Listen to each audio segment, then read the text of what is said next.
सोचो एक ऐसी जगह के बारे में जहां शोर नहीं है, जहां समय थमा हुआ लगता है। अटलांटिक महासागर हजारों सालों से यहां जमी। बर्फ सिर्फ बर्फ नहीं है, यह धरती की सुरक्षा दीवार है, यह मौसम का संतुलन है और इंसानियत की आखिरी ढाल है। लेकिन आज यही बर्फ धीरे धीरे पिघल रही है, और अगर यह बर्फ पूरी तरह पिघल गई तो यह सिर्फ एक प्राकृतिक बदलाव नहीं होगा, यह पूरी दुनिया के लिए तबाही की शुरुआत होगी। अटलांटिक महासागर के उत्तरी हिस्से में ग्रीनलैंड और आर्कटिक क्षेत्र के पास विशाल हिमखंड मौजूद हैं। ये बर्फ सूरज की गर्मी को वापस आसमान में भेजती है, समुद्र के तापमान को नियंत्रित करती है और पूरी पृथ्वी के मौसम को संतुलन में रखती है।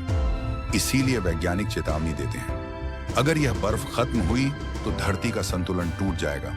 अब जरा एक दृश्य की कल्पना करो। समुद्र के बीच शहर जितना बड़ा एक हिमखंड धीरे धीरे दरकता है। एक तेज आवाज होती है और वह विशाल बर्फ समुद्र में गिर जाती है। पानी उफनता है, लहरें उठती हैं और यहीं से शुरू होती है विनाश की असली कहानी।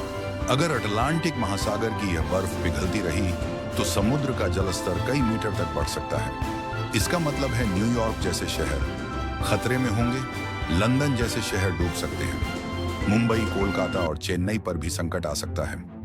करोड़ों लोग अपने घरों से बेघर हो सकते हैं। लेकिन यह सिर्फ शुरुआत होगी।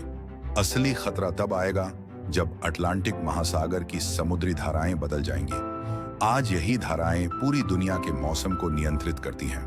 अगर ये धाराएं रुक गईं तो कहीं भयानक ठंड पड़ेगी तो कहीं असहनीय गर्मी होगी। यूरोप में कड़ाके की ठंड पड़ सकती है, अफ्रीका में सूखा फैल सकता है, एशिया का मानसून पूरी तरह बिगड़ सकता है। जब मौसम बिगड़ता है तो खेती सबसे पहले खत्म होती है, फसलें नहीं उगेंगी, पानी की कमी होगी और भूख पूरी दुनिया की सबसे बड़ी समस्या बन जाएगी। समुद्र भी चुप नहीं बैठेगा, पानी का तापमान बढ़ेगा, ऑक्सीजन की मात्रा घटेगी, मछलियां मरने लगेंगी, समुद्री जीवन तबाह हो जाएगा और जिन लोगों की रोजी रोटी समुद्र से चलती है उनके पास कुछ भी नहीं बचेगा।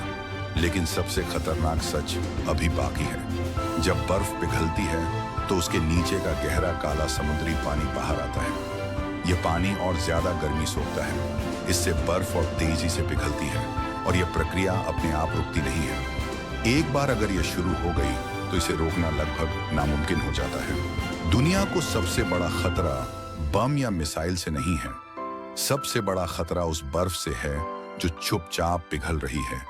क्योंकि दुश्मन अगर सामने हो तो उससे लड़ा जा सकता है, लेकिन जब दुश्मन धीरे धीरे समुद्र में घुल रहा हो तो पूरी सभ्यता डूब जाती है। आज भी वक्त है, आज भी चेतावनी को समझा जा सकता है, वरना आने वाली पीढ़ियां इतिहास की किताबों में ये पढ़ेंगी। उन्होंने सब कुछ देखा, उन्होंने सब कुछ जाना, फिर भी उन्होंने कुछ नहीं किया।